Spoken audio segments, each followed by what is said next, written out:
I mix what I like, what I like, what I like, what I like. Hey, good morning, everybody. Welcome to another edition of I Mix What I Live. I Mix What I Like live right here at imixwhatilike.org, and I Mix What I Like for all your relevant social media. Again, I'm Jared Ball. Happy to be your host.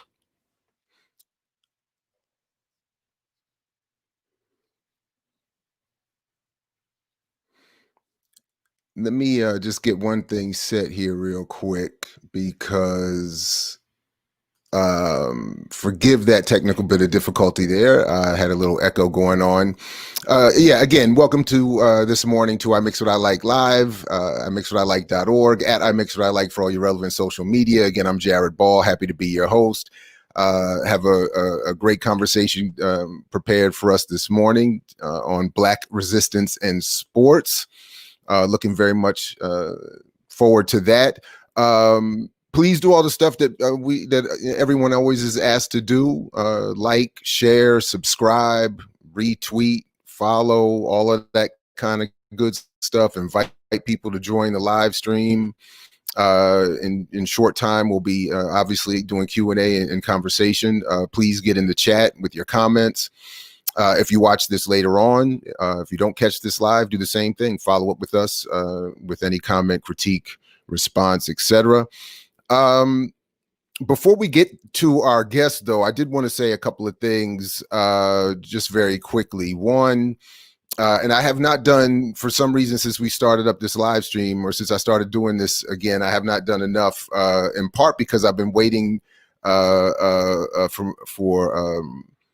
dear brother Karanja to get caught up with his academic year so that he can start doing this with us in a more regular and sort of prepared segment on political prisoners. But there's been a couple of things that I haven't been paying enough attention to in this little gap between getting him in here. And since we started this up, that at least needs some attention. So obviously something that we've been covering a lot at imixwhatilike.org and a lot in the emancipatory journalistic community have been trying to cover is the recent release of Jalil Muntaqim and what has been happening subsequent to that release. So unfortunately, one of those things is something I just want to share with you very quickly here and encourage you all to support is his attempted reincarceration just for the act of registering to vote. So there is this attempt to reincarcerate Jalil Muntaqim on, as it says here, fabricated charges. And again, I encourage you to go to freejalil.com, which is where I'm looking right now, to get updates on this, and where there's also an update on a call for you to make your voice heard in support of his continued relative, at least, freedom. So please check this page out and sign on to support his continued stay from reincarceration. The trial has just been postponed due to the COVID crisis, so there is more time to let your voice be heard, and we would encourage you, of course, to do that. And one of the ways that you can do that, not only by going to freejalil.com, but by going to a source that I use on a regular basis and encourage people and have been using for years, which is this website here. If you're not familiar with it, the National Jericho Movement. They have been among the most organized and loudest voices in defense of political prisoners. And just for those who most who would be tuning into this channel or this show would be aware of this, but political prisoners are just simply those who are incarcerated for their political activism. And there are still some, like Jalil, being chased down, obviously Mutulu Shakur and others. And as you see here, you can get the updates here, for instance, coming up on December 10th. International Human Rights Day event for Mumia Abu Jamal. We talked a little bit with our colleague and comrade Dr. Burrows about his work on Mumia in a couple of videos ago. In that very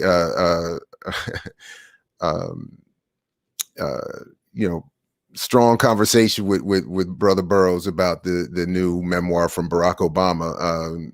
But and then there's updates also about Mutulu Shakur and Russell Maroon Schultz, it looks like, as well. Kasise Siddiqui will be there to talk about her father, Kamal. We have a great video that with Daruba bin Wahad about the history of the Black Liberation Army and Kamal Siddiqui. So please go check that out as well. But anyway, so we encourage you, check out National Jericho Movement and get involved with supporting these political prisoners. Ed Poindexter still needs some support. Sundiata Acoli, everybody, like Jaleel Mutakeen has said, and others have said, a lot of people wearing, Assata Taught Me shirts and talking about Assata Shakur, the still exiled political prisoner. Her comrade who helped her get free is still locked up and in need of support. So anyway, please check that out. And then very lastly, please just go ahead and go to imixwhatilike.org, where you can keep up with all of this work and support and stay abreast of all of that as well. Okay, so let's get to our guest. Very excited to talk to him about his work on Black resistance in sports. His name is Dr. Joseph Cooper. He is the Dr. J. Kelly Motley Endowed Chair of Sport Leadership and Administration and Special Assistant to the Chancellor for Black Life, and an associate professor in the Department of Leadership and Education within the College of Education and Human Development at the University of Massachusetts, Boston, where he is also colleagues and friend, our dear brother, Dr. Keto Son, who will be joining us later this week to be talking about his latest work. And with that, Dr. Joseph Cooper, welcome to the program. Thank you for joining us. And in part, I should also say you are author of A Legacy of African-American Resistance and Activism Through Sport, and several other articles that I was grateful that you shared with me and to help me get a little bit prepared for this conversation. Anyway, good morning. Welcome to the show. Thanks for joining me and joining us. Hey, good morning. Good morning, Jared. Thank you so much. Honored to be here. Huge supporter of your broadcast and all the great minds and people that you bring to this platform. It really makes a difference. So thank you. And I always like how you end your shows, with the phrase and quote, peace to everyone if you're willing to fight for it. So we're definitely willing to fight for it. So thank you. Right on. No, thanks. I appreciate that. And I'm glad you mentioned that, because one of the things I meant to say as we segue to talk about your work is that one of the reasons why I've always liked to do this in whatever broadcasting I've been involved with, going back to some radio, I don't know, it's getting long now, but is that having, once I entered academia, I realized that there is a lot of mythology, not only about the academic world in general, but the role of the Black academic and the relationship that Black academics have to academia that I think is often misunderstood and misrepresented outside of academia. And a lot of people who do a lot of really good work don't get a lot of attention and have issues that they are experts in discussed more popularly by those who I think are so strong in their expertise, who have a more palatable and welcoming politics. So that's one reason why I've always liked to make room for discussions like this. Obviously, I haven't read everything you've written, including not all of this new book that you shared with me, which I really appreciate. There's a lot that you get into. So I have some broad questions, and within that, obviously make sure you take us where you need to take us, and then please to those watching, when you hear something that of interest, please raise it as a comment or question or even critique in the chat. But one thing I wanted to see if we could start off to frame this conversation is that in several of the pieces you sent me, you talk in different ways about categories and waves of activism. Yes. Can we sort of start by what you mean by the categories and waves of Black activism in sports? Absolutely. So in terms of the waves, Dr. Harry Edwards, which many of you on the broadcast may be familiar with, but for those who are not, the Olympic Project for Human Rights was established in the late 1960s, and Dr. Harry Edwards was a sociology professor at San Jose State University. And he was working with Tommy Smith and John Carlos, who many of you know for their iconic raising of their black fists, having their jackets unzipped, wearing beads around their neck, and not wearing shoes at the Olympic podium in 1968 in Mexico City for the Olympics. Dr. Harry Edwards is considered the founder of sports sociology in the United States. And back during that time, he really epitomized what it meant to be a scholar activist. And in more recent years, in 2016, at a conference that we are a part of, it's called the North American Society for the Sociology of Sport, he gave a keynote speech where he outlined what he defined as the 4 waves of Black athlete activism. And he talked about the first wave, focused on gaining legitimacy, talked about the second wave around pursuing political diversity and gaining respect, positional diversity and respect. Then he talked about the third wave, which focused on this idea of accumulating power in diverse ways that in previous eras was non-existent because of legalized segregation. So that third wave was in that civil rights, post-civil rights era. What he talked about between 1970 and the early 2000s, he calls that a period of Black athlete activism stagnation. I have a slightly different view, but that's where he says after the civil rights era, there was a decline in collective Black athlete activism, which is a correct assertion. But if you look at sport activism, not just Black athlete activism, there was actually a continuation of what he calls a sustained ideology of activism. And then from the 2005 up until the present day, he calls that the fourth wave, the Black athlete activism, which focuses on economic power, economic activism, and the use of technological means. So obviously with social media, the proliferation of the Black Lives Matter movement, you've had several high-profile Black athletes, such as LeBron James, who used the hashtag #WeAreTrayvon Martin, which generated widespread attention to the killing of Trayvon Martin. You've had several Black athletes who have used the BLM hashtag to advocate for social justice. So that's the 4 waves that Dr. Edwards has presented. And in my work, I build on that and I try to connect those waves to broader social movements that were taking place. So at least within the United States and across the diaspora, we've had the Black liberation struggle, which has coincided with the African liberation movement struggle. We had, during the Reconstruction era, there was a pre-antebellum period where Blacks in the United States, after the Emancipation Proclamation, were gaining access to political positions, but there was a significant white backlash.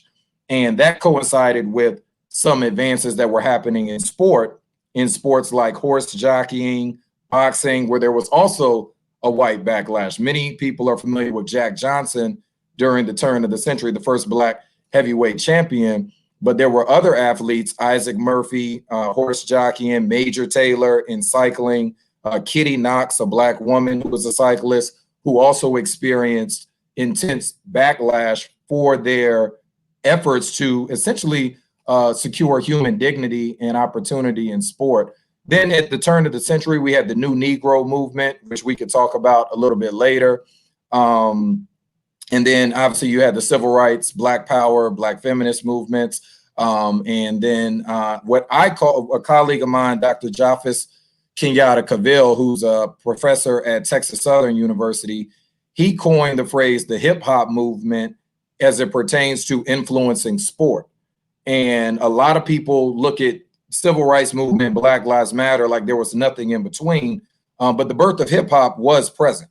And we know the origins of hip hop had a very racially and politically conscious messaging. And that also influenced Black athlete activists like Craig Hodges. Some of you may be familiar when Craig Hodges in the early 1990s, when he went to the president during the trip after the Chicago Bulls won their second it was their second NBA championship, he handed them a list of grievances on behalf of the Black community in the United States. He was heavily influenced by the hip hop movement. Many people forget about the Fab Five with Jalen Rose, Chris Webber, Juwan Howard, Jimmy King, Ray Jackson. They actually engaged in a protest against Nike for the exploitation of their labor. We're talking a lot about college athletes being paid today, but the Fab Five were actually leaders during that time period. So that's what I talk about. And then obviously more recently with the Black Lives Matter movement. In terms of the categories, to put it succinctly, because I know we'll talk more about it throughout the broadcast, as I was, right after Colin Kaepernick took a knee, I heard a lot of colleagues in main media just automatically comparing him to Muhammad Ali. And this is like earlier in his activist journey. And in my mind, I was thinking like, I couldn't figure out why some of those comparisons weren't resonating with me. And I really just started to think and talk with some of my doctoral students. And as we engaged in conversations, I said, what the issue is that there's different modalities, different ways by which people engage in disruptive behavior.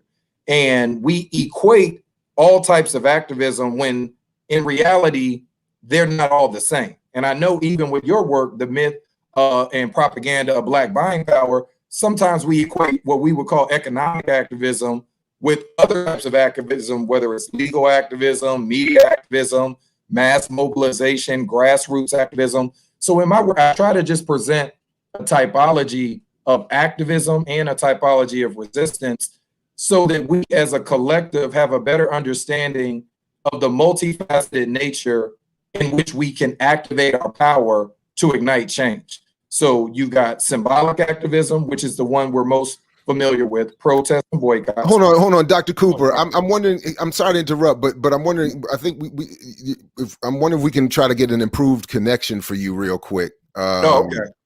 I don't know what exactly setup you're on, but I want to make sure people can hear you properly. I don't know if there's a way to either for you to quickly get on either a Wi-Fi or a different Wi-Fi, or I don't know exactly how you're set up there. Let me see here. Or maybe we'll just try reconnecting. Okay. If it's cool, I'm gonna take you out real quick and let you come back in and see if we can't do a little bit better, because I just want to make sure that everybody can hear clearly what's being said. So if everybody would just bear with us for a second, and that would actually give me a quick chance to do something. Yeah, a headset would be helpful as well. But anyway, it would give me a quick chance to remind folks that not only have we got a whole bunch of good stuff already at imixwhatilike.org, but we have a number of very interesting interviews coming up. Our whole Blacklash Africana collective crew is going to eventually come through individually. So since Blacklash as a collective took a break until the so-called new year, I figured it would be great to have use that time to individually invite each one of our members on to talk about their work. We sort of started with Dr. Burroughs in a timely and somewhat well, in this context, hurried fashion, but then coming up in the next week or so, we're going to have Doctors Iyeli Ichile, Mjiba Freyawat, and Kwesi Konadu all come on individually to talk about their work. We have Tandasizwe Chimarenga coming on in a couple of days to talk about her work, and then specifically about the, as I described it, the mediated liberations within the pop cultural piece from Lovecraft Country. So, and I just heard her in another dialogue, so I'm very interested to hear what she has to say about that as well. And of course, we have Dr. Kido Swan coming up this week as well to talk about Paulu Kamakafego and Black radical diaspora. So a lot of and more. We're talking about the MC and No Name is going to be coming through at some point soon. We're going to be talking to we have a pretty good surprise coming up. Yeah, I'm gonna wait on that. We have a pretty good surprise coming up as well. So a number of different things, interestingly, are coming. So as we just try to expand a few conversations here through I Mix What I Like, and I'm very happy to do that. And of course, I don't mind saying this again, that I'm very happy to be back within the Africana Studies world at Morgan State University, helping to build the African and African American Diaspora Studies program.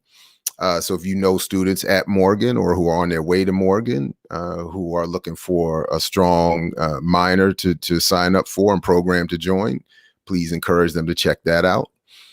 And yeah, absolutely. Anyway, so let's see. I do see somewhere there was someone who had raised a question about Dr. Swan, what's up, sir? Yeah. That's big, man. That's big. There's no money. But as folks know, and as I was sort of alluding to with Dr. Cooper a minute ago, there is the underrated and can never be overrated importance of some intellectual freedom and some psychic space. So anyway, let's see if we got Dr. Cooper back in here, maybe a little bit better connection. Dr. Cooper, how we doing, sir? I'm doing well. Can you hear me okay better now? Yeah. And I hopefully we'll just sustain. Otherwise, we'll just make our way through. I just wanted to make sure that we got as much out as possible. And where I had interrupted you, you were talking about the waves and the categories, and then also the definitions of activism, which is something I absolutely wanted to raise with you, how we define what activism means. Absolutely. Please go ahead. Okay, great. And like I said, just let me know if it goes out. I've got these earbuds in, so it sounds a little different on my end, but as long as it's clear for you all in the audience, then we can keep it rolling. It's clear. It's clear. Okay, good. Okay. Let's see. I talked about Dr. Harry Edwards, the 4 waves of Black athlete activism, and then you were talking about the way people are grouped. Muhammad Ali is compared to Kaepernick and other people, and we just group everybody as activists into one thing. Right. And the way that I look at activism, so, a lot of people are familiar with like Ibram X. Kendi's recent book, How to Be an Anti-Racist. And there's a lot of things we could unpack there. But one of the things that I think is an insightful point is that he talks about engaging in certain kind of racist or non-racist or anti-racist, that it's a state of being. It's almost like an ontological way of doing something. And so, for example, somebody can be racist in one moment and be non-racist in another. And in the book, what I try to highlight is that there are many of our people, including ourselves, who we engage in activism under certain conditions, but everything we do isn't activism. You see, so like when you look at somebody like Jackie Robinson, everybody will say, well, when he integrated, which my colleagues and I say really assimilated into Major League Baseball, because integration, I was referring to my colleague, Dr. Japhis Kenyatta Cavill. He's a professor at Texas Southern. He's also an engineer. And whenever we would have these conversations about, Black athletes being able to participate in white controlled sports, he was saying from an engineering perspective, that's assimilation. It's not integration, because if it was integration, the Negro Leagues would not have had to dissolve. You would have had Black ownership, Black men. So it was a co-optation and extraction, which is consistent with what historically Europeans have done when they come in contact with people of African descent, and really people, indigenous and other Asian diasporic backgrounds as well. So Walter Rodney and How Europe Underdeveloped Africa talks in depth about that very phenomena. Like this idea of extraction and underdeveloping a particular group is, as you know, and I know several of your guests, is a part of this colonial and imperialistic way of living, way of thinking, and way of doing. France Fanon, exactly, as well. So I mean, put them on the soccer field so they don't rebel. Absolutely. So sports have been used as a tool of social control and a tool of exploitation. But as we know, in every context in human history, even institutions and entities where they were designed to enslave, marginalize, and oppress us, we've also had ever-present resistance within those spaces. So the broad generalization that everybody who plays sports is just supporting the capitalist model, or they're not, I think that's not understanding the ways in which we can use certain systems at certain junctures in our revolutionary journey. So it's a multi-faceted struggle is what I'm trying to say. And so economic activism, when we talk about legal activism, we talk about media activism, mass mobilization activism, grassroots activism, music and art activism, military activism, scholarly intellectual activism. So the work that you do, I would argue that your platform is what I would call a form of hybrid resistance, whereby you're engaging in media activism, economic activism, scholarly intellectual activism, civic and political activism all at once, right? And that is the power of hybrid resistance, is this idea that you can use different mediums and different platforms, different technologies to engage in disruptive behavior for a collective empowerment aim. But the reason why I came up with the categories is that I felt like it was just helpful for us to have a more nuanced conversation about what types of activism have been utilized in different time, space, and context, and what was their impact. Because we oftentimes, and I know even with your work with the myth of Black buying power and the propaganda, we oftentimes have these assumptions about what type of activism will actually lead to the desired result. And I would argue that it's a lot more complicated and complex than we oftentimes discuss it. So where there's certain ways in which economic activism is important, but there's also ways in which media activism, and like you talk a lot about on your show, mass mobilization and grassroots activism. So the idea of the idea of coming together as an organization, putting egos to the side for a collective aim, which is what Pan-Africanism essentially is championing, that is a very powerful movement when operationalized. I mean, I know Kwame Ture talks a lot about this as well in his work, Kwame Nkrumah. I mean, we know that there's been several of our ancestors who've promoted this idea, and even currently today.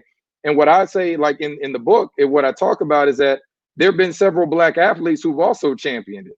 And the idea of separating athletes is because there's been a long-standing stereotype that in order to be a good athlete, you have to be anti-intellectual. So the dumb jock myth, and the whole idea of Black individuals involved in sport or Black athletes engaging in activism, it's disruptive on multiple levels, because people are like, well, you're just supposed to get paid, be quiet, please your corporate sponsors, Shut up and don't get dribble. involved in that. Shut up and dribble, right? And so when they say, no, hold on. I'm a Black man, I'm a Black woman first, right? I care about my community, and you're not going to muffle me. And in a society where you got Serena Williams, Venus Williams, LeBron James, I mean, several, the Black football players at the University of Missouri back in 2015, I believe, when they said, hey, we're not going to play this game, and it was going to cost the university $1.2 million, that was not only grassroots activism, that was economic activism. Black college athletes and Black professional athletes, through their labor, have a level of economic power to stifle political economies. So the question becomes, when do you use it and how do you use it? So this past summer, we saw that the NBA players and the WNBA players, they stopped playing. I believe it was for like 1 day. It might have been 2 days or so. What would have been so powerful if they were able to sustain that boycott, right? In my mind, somebody asked me right when it was happening, how long do you think they should wait? I said a minimum of 7 days for every shot that went into Jacob Blake's body. Why don't you wait a whole week, right? And say, look, we're not going to engage in any conversations symbolically to stand in solidarity with our brother Jacob Blake, who was shot in front of his 3 children unnecessarily, unjustly, and illegally. It was unnecessary. Yeah, but see, so this is something I think that would have been a powerful thing. It would have, but this is sort of what I wanted to raise with you, because especially when you talk about different forms of that activism can take. On the one hand, we want celebrities and athletes to step up and stand up and take their place in the traditions, some of which you've outlined already, or at least as we interpret those traditional histories. But what often gets left out is that the athletes of previous generations who took some of the strongest stances were also doing so in conjunction with some of the most well-organized and radical and international Black-led movements ever. We don't have that for most of the last century or half century here in particular. So the athletes of today in these last few generations don't have that to stand up on. So we're asking them to do what we haven't out here even done or done. But at the same time, conversely, they also have higher levels and stronger levels of unionization as laborers within their sport than most of us do outside as employees and working people. So it could be argued they should be able to do more. But then at the same, and then lastly, there is this issue of political consciousness, education, and ideology. So to your point, on the one hand, I didn't call what they did this summer a boycott. I was calling it a strike. I wanted to emphasize the labor aspect of it. I was wanting people to do that, because a boycott is something else. A strike is employees saying we're not working. It's not consumers saying we're just not going to support it.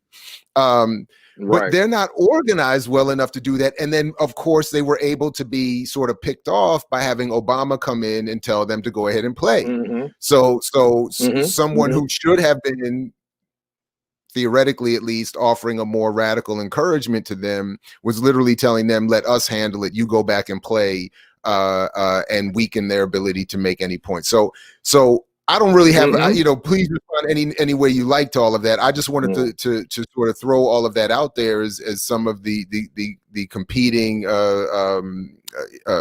trajectories or tendencies being applied to all of this, and to these players. Yeah, I mean, I think you bring up some excellent points. I mean, when you talk about some of the Black prominent activist athletes of the past, Paul Robeson was involved in the International African Affairs Committee, the African Liberation Movement, the Congress of Industrial Organizations. He had close relationships with A. Philip Randolph, W.B. Du Bois, Edwin Bancroft Henderson, who's considered the founder of Black basketball, was very much connected to the NAACP and W.B. Du Bois and several of their movements. I believe he was actually involved in the Niagara movement, or had some connections with it as well. So, and to your point, a lot of people forget, a part of Muhammad Ali's resonance was the idea that he was connected with Malcolm X and the Nation of Islam. And what the Nation of Islam was articulating within the context of the United States was resonating with a broader African liberation movement beyond the United States. So I agree with you that historically, a part of the strength of when Black athletes have utilized activism is when they've been connected to broader social movements, institutions, and organizations centered on African liberation and empowerment. Or at least inspired by. I always inspired by. But to your point, there's a couple of things that, like you said, it's hard to fault not only our Black athletes, but also when we talk about our Black society more broadly, is one, we have to recognize the intensity by which there's a concerted effort through mass media, through mainstream education or miseducation, as Carter G. Woodson talked about in schooling, to confuse and to misdirect the energies of us towards areas that aren't focused on our liberation and empowerment.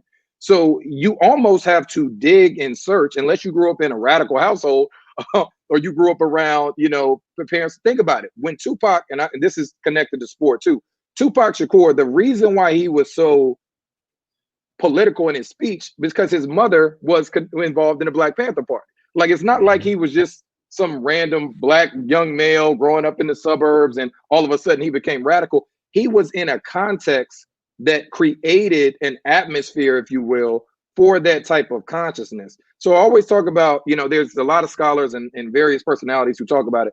But to what you were saying earlier, there has to be a consciousness first, a consciousness about the systems that are at play, how it happens, right? What does exploitation look like? How did colonization happen? How does capitalism work? How are all these mega corporations and conglomerates connected? That's not an easy concept to grasp. So you have to understand and study that consciousness. Number two, you have to feel convicted based on what you feel like should be done in order to change it. And as we're talking about throughout the Black liberation struggle, there have been diverse views on what exactly we should be doing. I mean, and these are all intelligent people. It's just some people think we should have sovereignty. Some people think we should repatriate. Some people think we should fight for reparation. So we're not all on the same page as to what exactly we should be addressing. The third thing is the courage. And a lot of people were criticizing Kaepernick and LeBron and all that. And to your point, look, Kaepernick had just signed a $40 million extension. So by him taking a knee and getting, ousted from the NFL, financially, he was all right. So I understand some of the critiques that, okay, he did it, he could do it. But the question is, for everybody who says, well, Kaepernick, how many, if you ask all Black people in the United States, how many of you have protested? And shout out to Chris Smalls. So Chris Smalls did it. I saw the show yesterday for him. But how many of us have actually done that? And more importantly, how many of us are not economically vulnerable to the point to where we could do that and still be okay? Most of us can't do that. So, the idea, and even Kaepernick was relatively okay, but he wasn't like generationally wealthy and can his heirs can retire themselves forever. So it is, I mean, it still is relative. I mean, he's still and then selfishly, absolutely. I was just glad because you talk a little bit about Tiger Woods and the Cablinasian thing. I was just glad selfishly that Kaepernick took a stance in favor of Black liberation for all of us mixed folks out here who took another beating when Tiger Woods did the whole Cablinasian thing. I was like, oh goodness gracious, please stop walking us backwards. So I was just happy on that selfish note with Kaepernick. Anyway, so anyway, I just wanted to make that quick point about Kaepernick. I mean, he still took a risk. Yeah, he took a risk, and that he should be commended for that. I mean, there's other things that we can have constructive criticism about, like the Nike ad and some of the other things as to the settlement, which we really don't know. Yeah, we really don't know. Just the Nike ad. This is why I don't have a problem with the settlement. I'm sorry, because the Nike ad, I think, symbolically weakens his political argument. Symbolically, I don't think it has the opposite. He allowed Nike to co-opt the message. Yeah. He allowed Nike to co-opt the message. They didn't mention any of the Black people who had been unjustly killed. It was a very politically neutral kind of commercial, and his taking a knee wasn't politically neutral. He was taking a stance against police brutality, a stance against oppression against Black people and economically vulnerable people in the United States. But that ad, I mean, even the whole quote at the end, stand for something, even if it means, I forgot the exact phrase, but it was just kind of like, well, shoot, I mean, the alt-right is standing for something, you know what I mean? Like, what does that mean? Like, I mean, when you make it that nebulous, right? Yeah, right. Like that's standing for something. So I would have preferred a more powerful statement as well. But the idea is that I think here's what the whole point of the categories was. What we tend to do is we romanticize history, herstory, and queer story. So when we look back at what's taken place, we automatically assume that these people just were born into whatever the highest height of their effectiveness and impact was. But the reality is, one, it was a long journey. Two, there were some real sacrifices. And I talk about it in the book. Most of the Black activist athletes who I studied, Paul Robeson, Tommy Smith, John Carlos, Kurt Flood, Jack Johnson, a lot of these individuals died untimely deaths, had a range of family issues, including divorces, financial issues. So there's a sacrifice that comes with certain types of activism. And we don't like to talk about that. We like to talk about, wow, they did this great thing for all of us. We love them. But then it's like, well, now that they don't have a job, now that they're, in very bad because the psychological trauma, I mean, if you're getting death threats around the clock, You're getting people in your own community saying that you didn't do the right thing. And it's like, I did it for us, and you telling me that I'm the sellout. I mean, that can play on your psyche. Hey, And the on top trauma of the gets. fact that many. I'm sorry. Go ahead. I'm sorry. Go ahead.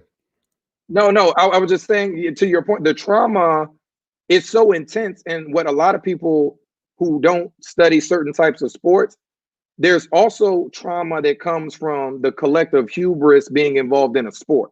I always try to give the example. Imagine if, here's a great analogy.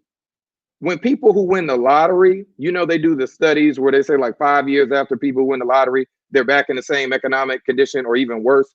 Imagine kind of getting that sense of high that, wow, I'm visible. People see me and they love me.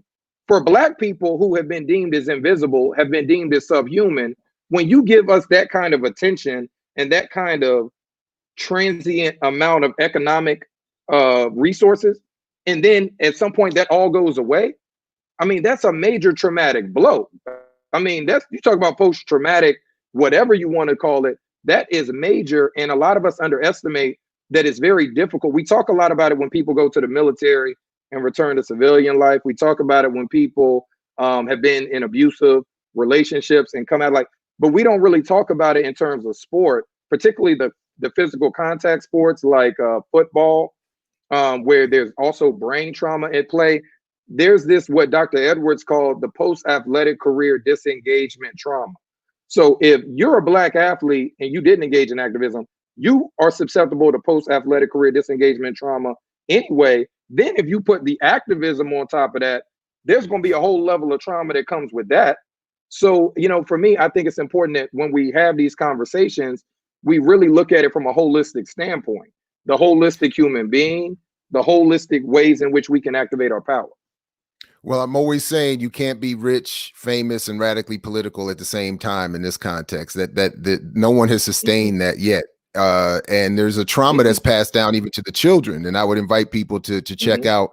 I mean, we still have the classic audio presentation from Paul Robeson's son at imixwhatilike.org, where he's talking about, who's now passed on himself, but who's talking about the trauma in the family that's passed down in the family, and even how his father, Paul Robeson Sr., had to survive the FBI loosening the lug nuts on his car so that when he hit a certain speed, the car would be intended to crash. I mean, all these little things, you know, mess with people as they're trying to become activists as well. Before we unfortunately start to head towards already an end, I did want to, at least in that direction, I wanted to specifically ask you about your use of critical race theory in the work, and how that theoretical approach has informed this work. Because you talk about it, and so I wanted to have you say something specifically, if you would, about that. Absolutely. So critical race theory informs my work. One of the tenets of critical race theory is, well, there's a couple of them that I use. So the first one is this idea of the permanence of racism. And Derek Bell argues that because the United States, and really you can make an argument for a range of neo-colonial societies, until there is a full revolution where the institutions, the ideologies, everything about the functioning of that society is upended and replaced with a more egalitarian, collectivist way of doing and operating, that racism is endemic to everything in the United States. So we talk about like the statistics of Black people being killed by police and the environmental violence, whether it be the lead water in Flint, Michigan, or the Black people who were living in the Third Ward in New Orleans during Hurricane Katrina. That is actually an American tradition to dispose Black people, and to the mass incarceration, as Brian Stevenson and Michelle Alexander and several others have written about. It's just a continuation and an evolution of the age-old tradition of exploiting and disposing the Black bodies and Black communities and Black people. So the idea that racism is permanent, I use that within the context of sport, is that if we look at the power arrangements in sport, my advisor at the University of Georgia, Dr. Billy Hawkins, wrote a book called The New Plantation: Black Athletes, College Sports, and Predominantly White Institutions. And in his book, he uses this internal colonization model. And within that, he talks about the economic power arrangements within major college sports today mirrors that of slavery, of chattel slavery. We're not saying the conditions. See, this is where a lot of times people, they misinterpret what he's saying. We're saying the economic arrangements. We don't own any of the major conferences. We're not leading in the NCAA in terms of the governance structure. The NCAA structure actually marginalizes historically Black colleges and university athletic departments. My colleagues and I have written about that, and we actually propose a succession plan where HBCUs would actually have their own separate league. Now, obviously, they could compete interracially, but there would be a little bit more control over. We propose. Oh, that. I need that. We have to come to that has to be the next thing we talk about here. Right so, here, like in a minute. As soon as you finish this answer. So we'll talk about that, and even talking about what would that look like from a Pan-African standpoint. Like if HBCUs were to, because think about it, within the NCAA structure, HBCUs really aren't thriving athletically from a financial standpoint. There are a handful of HBCUs that are doing somewhat all right, but Nick Saban, the head coach at Alabama, his salary, one white man, is more than multiple HBCU athletic department salaries. Budgets combined. So therein lies the inequities that I know you talk a lot about within the system. But the other things I want to mention about critical race theory that I use in my work, racism is endemic within a society. The other big one is interest convergence. So Derek Bell says anytime an oppressed group is advancing within a capitalist structure, that's the implied context that he's talking about, is that it has to benefit those in power. A great example in sport, Michael Jordan is a billionaire. Guess how much money he made for Nike in order for him to become a billionaire? Way more than the billions that he made, right? So that's interest convergence. LeBron James, multi-millionaire. Guess how much money he's making for Nike, the NBA, and other entities. So even though he's economically empowered, got quiet on the issue of China. So once again, this is the interest convergence, and because once again, it's and I was talking to Dr. Swan the other day about this. We're having a chess match out here, okay? And there are certain ways in which power can be leveraged, and certain ways in which, if power is leveraged in certain ways, there's going to be a consequence and a backlash that you have to make a calculated decision. Is it in the best interest of the collective aim for me to do this, or is it for me to do that? So, for example, with LeBron, he's saying it's better for me to continue to acquire the economic capital that I'm acquiring and the influence, build a school in my hometown, hire other Black males in my inner circle to help engage in breaking down. I mean, his agent, Rich Paul, is running circles around these white agents in the NBA, and they're big mad about it. They don't like the fact that this young Black male who didn't go through all this fancy education, traditional education, because he's very educated, in my opinion, just not through traditional Clearly, he means. knows what he's doing, and that's why they try to create new rules to mess him up. And see, exactly, and that's the brilliance that we possess. And see, this is what I mean by activating our activism. This is what I mean by doing that in ways that are subtle, but also ways that are overt. And understanding when and where and how to do it, it's important. So that interest convergence, this is where I think it's a critical tenet of critical race theory, where it says, okay, if there's an interest from a capitalist or colonial structure in our labor, in our ability, there's also power in that then too. Because for example, why would these colleges and universities and NBA spend millions of dollars to recruit? And even these shoe companies, they go out of their way to say, we're going to invest millions of dollars in these elite basketball camps, these youth things. We're going to talk, because they know that there is a value in it, right? So if there's value in it, there's also power in it. And that's what I want us to understand, is that there's strategic responsiveness to interest convergence. Until the full revolution is realized, there's ways in which we can use that to weaken the system, right? But it's not an easy thing, because there's always going to be that counter resistance. There's always going to be that, hey, we're going to put you back in your place. Don't get too bold. I mean, even when we look at the life of Kareem Abdul-Jabbar and Bill Russell, when we look at like some of the stuff that they were doing back in the day, and they're still very, you know, outspoken around certain things. But, you know, you look at where they are in their lives now, it's like, well, not quite as outspoken about some of the things that they were back then. Doesn't mean that they're still not engaged in certain change efforts, but they're going about it differently. The last thing, because I know we're coming up close to time, but in addition to critical race theory, the last thing I wanted to mention is the resistance typology in the text.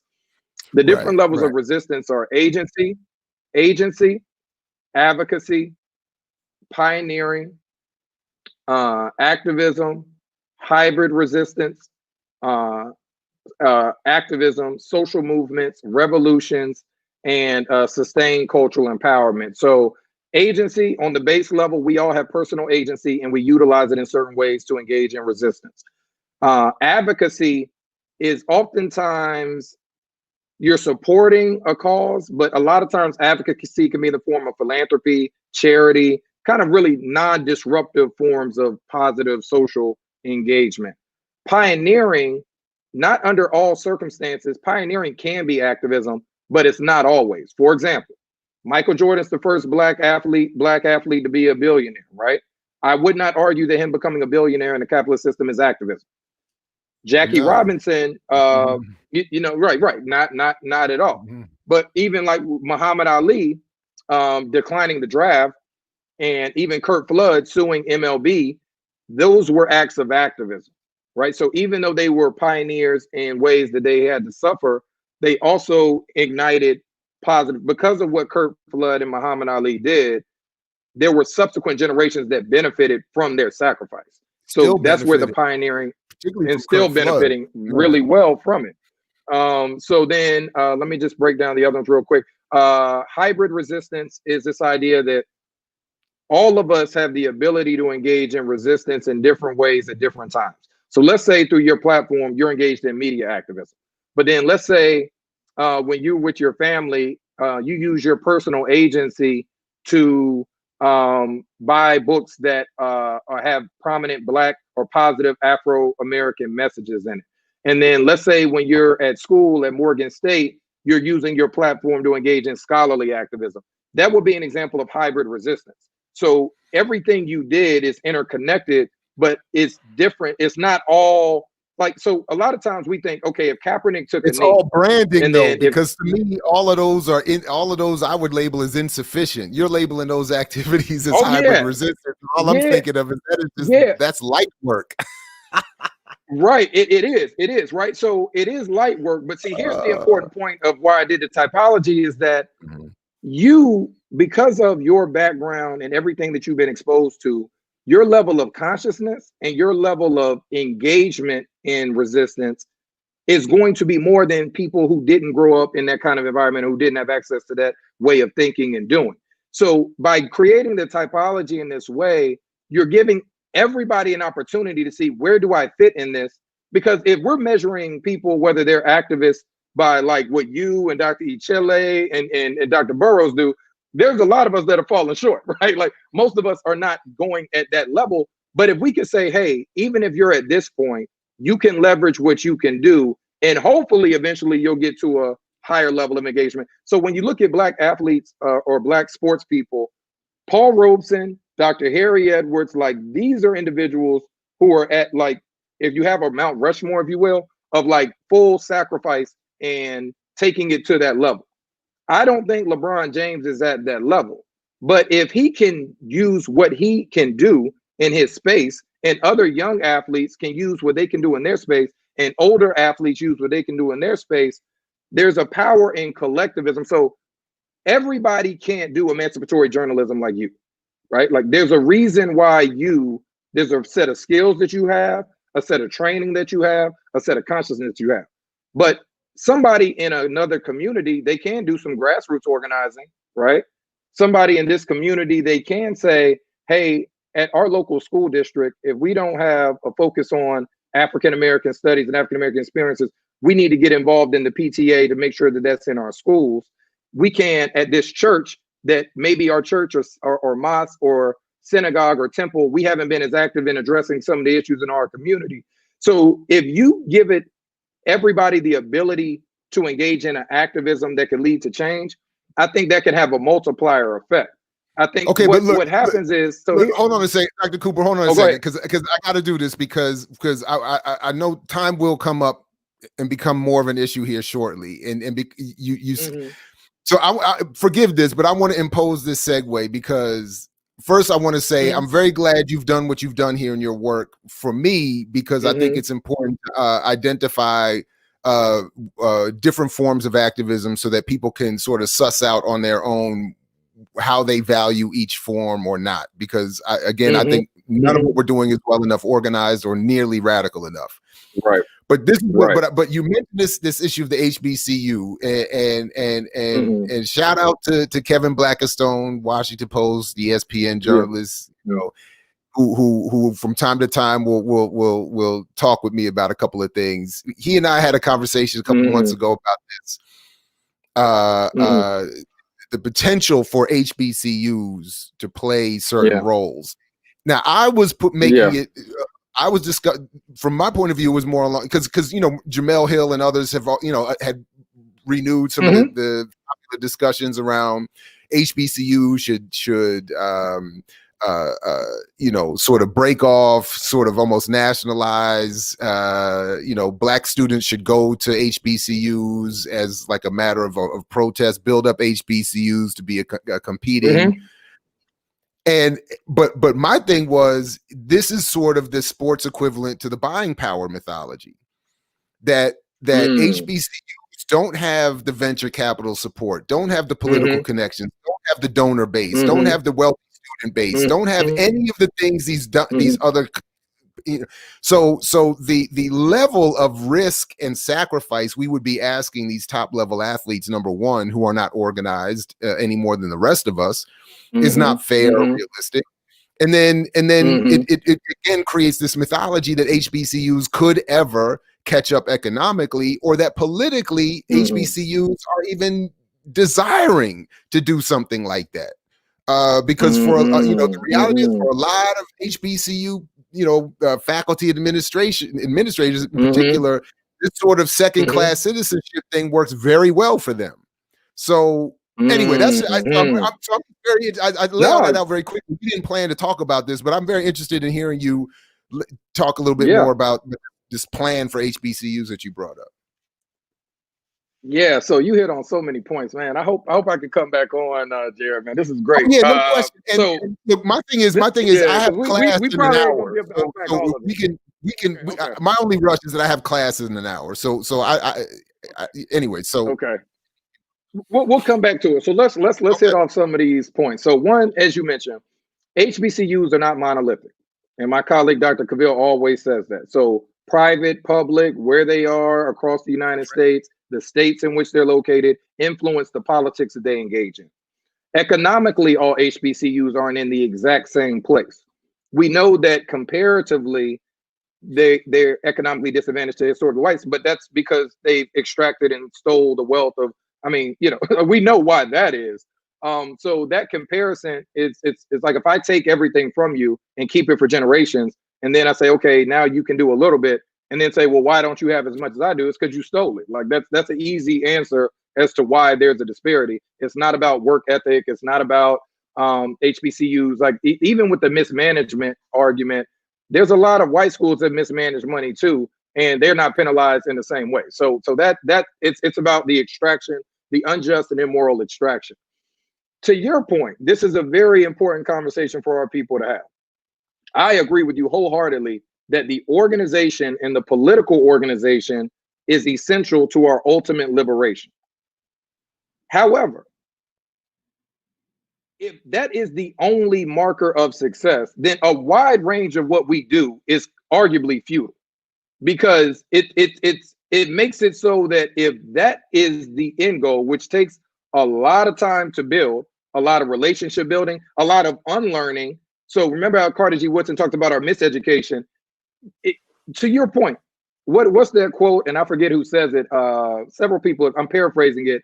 You will never convince a person to do something, in this way if their economic livelihood doesn't depend on it, or something that is basically to the effect of, it's hard to tell people to do something when human instincts say, well, if I need a job and I got to do this to do a job, even if I think this could potentially, it's really hard to tell people. Like you and I both have daughters, right? I got 2 daughters myself. And if somebody were to tell me, hey, I need you to do something on behalf of all Black people, but it means you can't pay your rent to help support your daughters or feed your daughters. As a father, as a Black man, as a husband and a father first, I have to think about that. Even if I want to be a part of the collective struggle, because even when I talk to my wife about like certain kinds of radicalism, she knows what I read. She knows about Paul Robeson and all that. She's like, babe, I don't want you to die like that, right?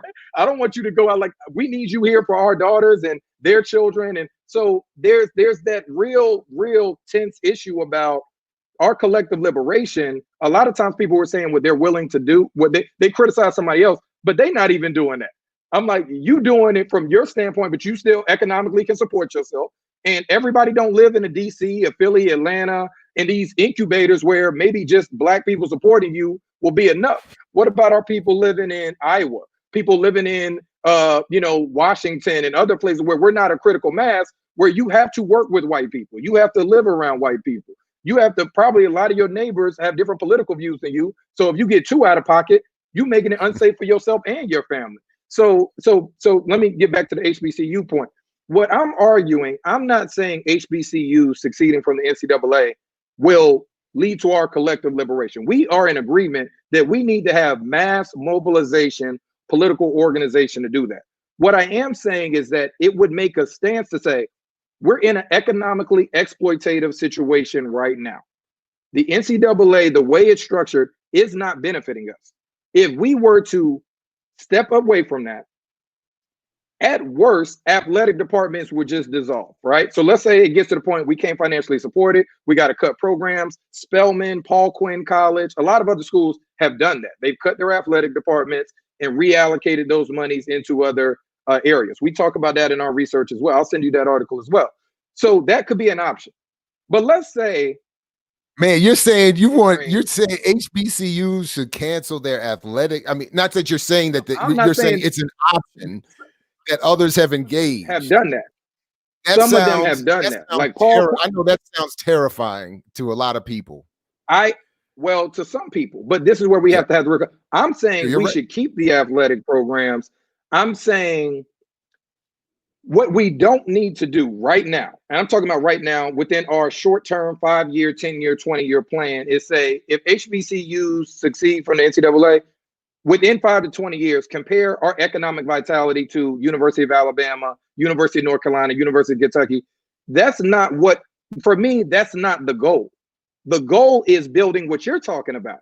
If HBCUs were to do that, that could create a context by which a collective organizational political movement could manifest. You see what I'm saying? So here's what I mean by, like, there's steps to the liberation.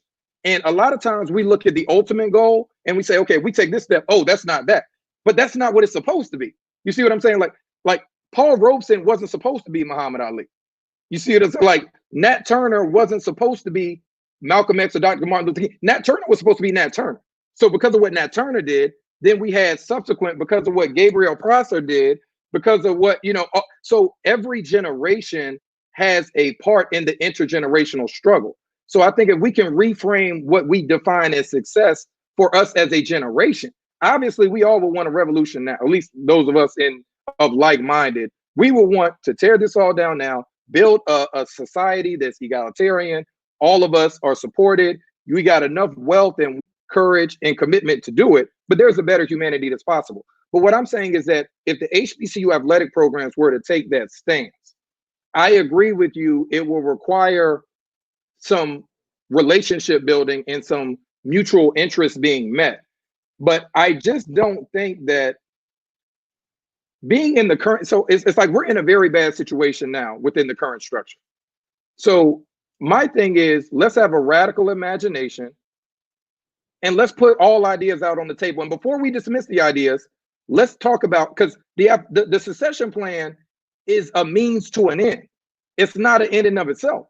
So, but if you view the succession like HBCU athletics leave, okay, now what do you do? Well, now what we do is we work together to build what we need to build to figure out whatever. So let's say HBCU athletics never economically reached the level of sustainment that that some of these larger white schools have. But let's say through that succession, we start building partnerships with what Dr. Cavill is already doing with the Caribbean islands, with some of the West African countries, with some of the South African countries. And then we start building, you got all of these players who are born in Africa who are coming into the NBA now. I don't know if you noticed, like in the recent NBA draft, there were a larger number of players who either were second generation Americans or literally immigrated from Africa to the United States, or an African country to the United States. So we're already feeding into this system. What I'm saying is, what would a radical imagination look like? We have the talent. Why not? I'll tell you this. Here's a good example. LeBron James skipped college to go to the NBA, and he had a great career, correct? Mm-hmm. If LeBron James went to Howard, Central, or any of those schools, he would not reduce his draft status significantly. At least I'm gonna speak to basketball. I'm not as much of an expert in football, but a sport like basketball, any of those players who go in the top 13, the lottery, it doesn't matter what school they go to. It does not matter what school they go to. You look over the history, a lot of them have gone to. No, but the problem, I'm sorry to cut you off, but the problem always is, and that's why I was saying that I was thinking in a moment ago, the reverse of what I heard. I think I heard you saying that we need some level of political organization and movement first before any of this can be expected to take place, because we would be expecting the future LeBron Jameses to say, yeah, I'm not going to hurt my draft status by going to an HBCU, but I might risk the injury, other than the risk of injury that would hurt my draft status. Right. But here's what I'm saying. Yeah, go ahead. The HBCU athletics, the secession plan, that's a part of the political mobilization that you're talking about, right? So think about it. We see the political, even on a micro level. If you go to the Bayou Classic, you go to the Aggie Eagle Classic, you go to any of these HBCU classics, you're seeing a political phenomena happen. It's just not on a mass scale. What I'm saying is, take those homecomings, take those classics, that becomes, and that would be the biggest sneak attack in US history from Black people. You use sport as a way to create political, because everybody thinks in academia, trust me, I'm a sports scholar. All of my colleagues are, sports, that's not real sociology. That's not real economics. I'm like, okay, whatever you say, but any of your disciplines, I can show you how sport is as legitimate as whatever theory or whatever you're talking about. But okay, imagine if we use sport, which has been used to exploit us so bad, as the lever to amplify our political mass mobilization. That's the last thing that they would expect us to do. They always would expect, like, if you go to a church, they would expect you to do that, because historically churches have been that. If you create a grassroots activist, that's an obvious target. We know that there's Black people in Baltimore and Philly, all over, who got this. They never think that we're going to use sport, because they always think the only reason why we're playing sport is to get to their money, to get to their validation. But think about it, if we were to think, this is what I mean by being more sophisticated in our revolutionary movements. We have to think outside of the box. Why not create that context where all HBCU athletics are together? So now when you're going to that LeBron James, now when you're going to that Maya Moore, now when you're going to that Serena Williams, you're making an argument that, hey, look, you already know that financially you got a lot of money waiting for you on the other end. If you come to this institution, what you will be able to do in terms of shifting a psyche will be transcendent. All people have an ego to want to leave some kind of legacy. LeBron James created his I Promise School not only to make an impact in his community, but to build on his legacy. And if you were to tell these talented athletes that we're creating a context where you're going to do something that will benefit Black people as a collective, you're going to get more eyeballs on our schools, you're going to get more monies coming to our schools. It's not like the Kentuckys and the North Carolinas and all these schools. They're not paying these high broadcasting rights just because they're white schools. They're paying high broadcasting rights because the best talent, which happens to be Black, is playing on those fields. So what I'm saying is that we could use that as a starting point to connect the dots between, because think about it, if Black athletes start to retreat from this kind of just basically the exploitative system, and HBCUs are a part of that. Guess what else becomes a part of the conversation? Decolonization, liberation, right? So you see how these concepts are all interrelated, but we kind of dismiss it because it's sports. We're like, no, that's not the way to do it. Well, why not? Why not? All I'm saying is let's imagine, because the ultimate goal, we know this. I'll tell you this. Tell me any other event that brings together people like a Bayou Classic, like a Super Bowl, so we all agree that sports has a draw mass global populations, FIFA World Cup, Olympics. So why can't we use that politically? I think Huey P. Newton said it, and there were several others who said it. We have to use every lever of society and every level of our human existence as a political strategy to manifest our liberation and empowerment. We cannot leave anything off the table. Religion, sport, education, healthcare, economics, any of it, it all has to be on the table. And when we start to silo it off, that's when we get in the situation we're in right now, where everybody is doing their thing. And we can't, but if we start to bring it together, let's quit arguing about let's just say, hey, we're going to start with this, but we're all going to be connected to this. So now that the HBCU athletics have created their own thing, we got brilliant minds like Dr. Jared Ball involved. We got Sandy Darity coming in and talking about what is reparations and all these things. We got ChemCom and all these different. So now we start to pinpoint how we can make these connections because a stance has been taken. So I don't know. Maybe call me crazy. First of all, fundamentally, I agree with your point that this is the time, like none other, or as much as any other, to put everything on the table. Everything should always be on the table until there's genuine freedom anyway. So listen, so I love it, and I want to definitely hear more about it. Please send me all that work, and please, we'll get Absolutely. you and your crew, and we'll all have you all on. But let me just pull up here. There are a couple questions I wanted you to respond to very quickly, if Absolutely. you would, because I like this question here in particular, because I am quiet as kept a big Deion Sanders fan and always have been. Prime time. And I was excited to hear about him taking this coaching gig. Did you have any thoughts about this in particular? Yeah, I mean, I think it's great. Just like anything else, you have to wait and see. What is he going to do with it? It's one thing to attract talented Black athletes to the school, but it's another thing investing in them holistically. There's nothing that he's done thus far that would suggest he wouldn't do that. But at the same time, once again, let's say he builds a great program at Jackson State like Eddie Robinson did at Grambling. Does he stay at Jackson State, or does he go hop to Florida State, his alma mater, and then coach, right? Like, it's a lot of different talking about in terms of coaching. Yes. It's all connected, all levels. We've got to look at it: administration, ownership, management, coaching. So, yeah, I see you, Keith, though. Too legit to quit. ATL Falcons. But yeah, I think he's got a great opportunity to do something special down there. We just have to wait and see. We have to support him. We have to support the SWAC, Southwestern Athletic Conference. We have to support the SEAC, Southern Intercollegiate Athletic Conference. We have to support the CIAA, Central Intercollegiate Athletic Association, and the MEAC, the Mid-Eastern Athletic Conference. This is what this question is here. That's my hometown of Greensboro. What she's asking here, what are your thoughts about A&T leaving the MEAC? Yeah, I mean, for me, it's disappointing. It's disheartening. I understand from an economic standpoint why they did it. I believe they went to the Big South, if I'm not mistaken. And so I understand that. But we were having these conversations back when Jackie Robinson assimilated into Major League Baseball. Is it in our best interest to assimilate for short-term economic gain?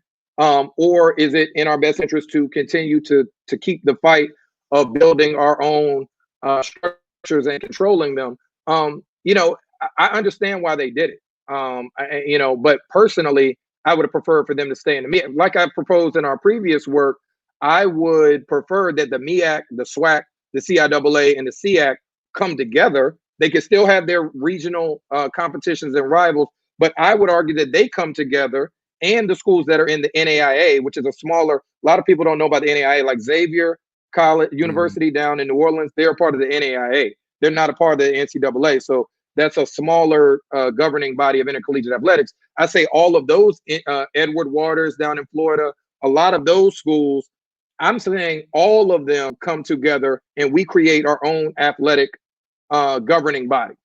And we figure out what is the best ways for us to operate and function, even if it means we had to scale down the sports temporarily. So we don't have to live above our means, but at least we have control of the content, the branding.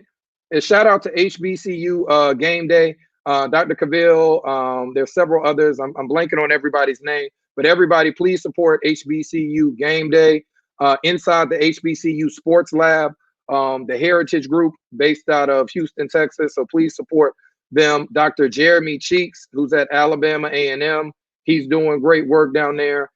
So, you know, once again, it's about what is the purpose and the meaning of what we're doing.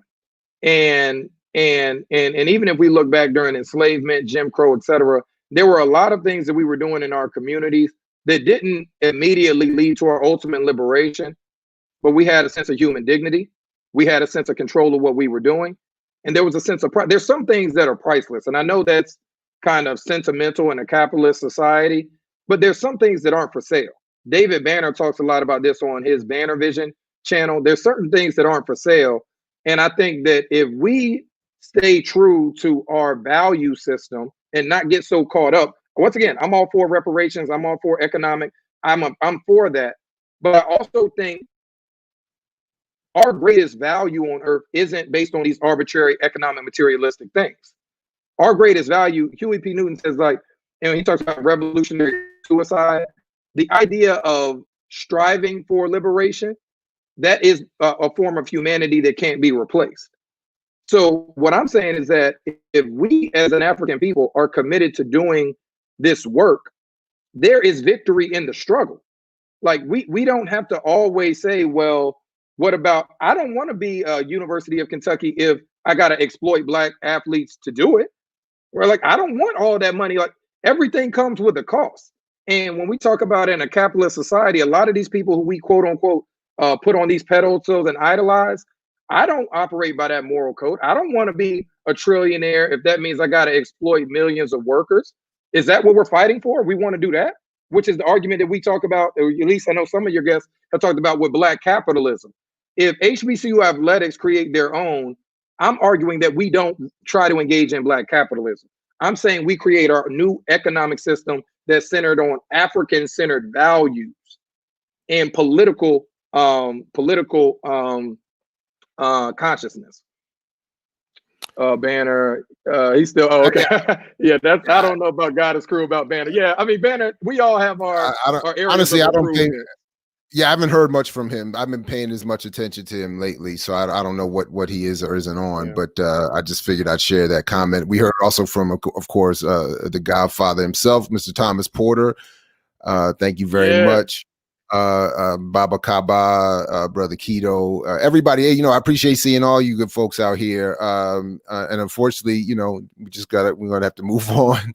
Classwork calls, worries. Everything else calls, but Dr. Cooper, I really want to appreciate you doing this and sharing your work a little bit with us this morning. And of course, he is the author of many things, but including A Legacy of African-American Resistance and Activism Through Sport.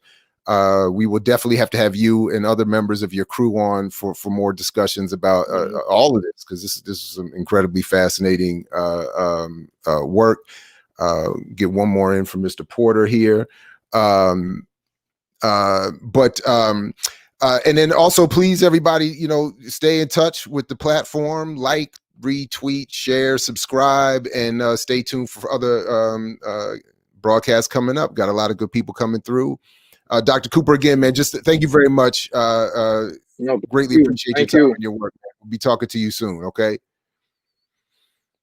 All right. So everybody, I'm just going to invite you one more time to go to imixwhatilike.org and subscribe there as well. Check out all the other great work we have there from so many other people and so much stuff there, actually. So please do go check that out. And as Fred Hampton used to say to you, we say peace if you're willing to fight for it. So peace, everybody. Catch you next time. Thanks again. I mix what I like, what I like, what I like, what I like.